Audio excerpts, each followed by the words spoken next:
Hare Krishna. The heaviest thing to hold is a grudge. Now, when someone does something wrong to us, somebody insults us, somebody cheats us, somebody betrays us, at that time we can become filled with resentment and we can hold a grudge against them. How could you do like this to me? Why did you do like this to me? And now, in one sense, our feelings may be justified. It may be true that that person has hurt us, betrayed us, but although those feelings are natural, holding on to them is not natural. It is not desirable. It is not healthy. Because when you hold on to a grudge against someone, you did this to me, I'll do this. That that negative feeling, that resentful feeling, that feeling of grudging, it burdens our heart.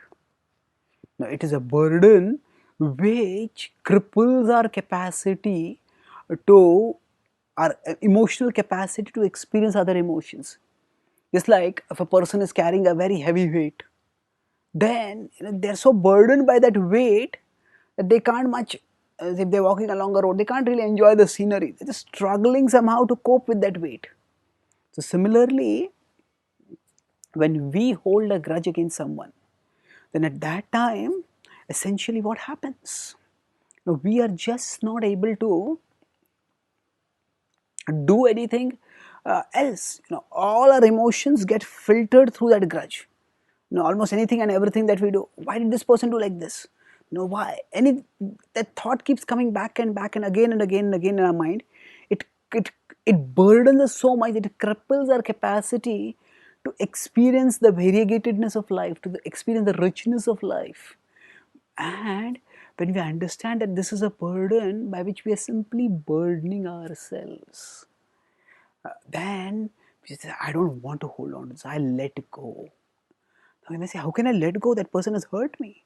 How can that person has betrayed me? How can I let go? Letting go does not necessarily mean that we don't do anything with that person. We have to do it appropriately. Sometimes we may just overlook it and move on with our life. Sometimes we may well decide that this action is so grievous that this person needs to be disciplined, and we may do what it takes to discipline that person. But we don't do it with the agenda of getting even with them, getting back at them. So we do it with the purpose of service, serving Krishna and serving ultimately others who may be similarly hurt by that person, and serving even that person, because if they are going to keep hurting others, then going to they are going to actually keep getting bad karma. They are going to injure others. So there some actions have to have consequences so that they learn the lessons. So Krishna, when it is talking to Arjuna in the Bhagavad Gita, and he tells Arjuna that actually, oh Arjuna, Krishna is telling Arjuna, you have to fight a war because the Kauravas have committed such atrocities that action has to be taken against them.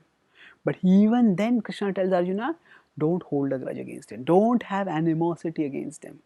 In the last verse of the 11th chapter, Krishna says, Mat karma krun mat paramo mad bhakta sangha varjitaha nirvairah sarvabhuteshu yah samameti pandava.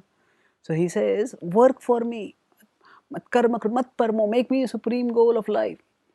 Mat karma mat paramo mad bhakta sangha varjitaha, become my devotee, avoid materialistic association. And he says, nirvairah sarvabhuteshu, don't have animosity towards others. As Krishna is telling Arjuna to fight the war. In fact, in the same chapter he tells earlier, fight the war. But he tells him, don't fight in the mood of animosity. Fight it as a duty, as a dharma. So when we have this understanding when we are doing our activities, then we are not holding on to the grudge. So the way to stop holding on to a grudge is by holding on to Krishna, by catching hold of Krishna, holding on to Krishna, by holding on to our purpose, our life's most important purpose of serving Krishna. And then we can become freed from this crippling burden of grudges. Thank you. Hare Krishna.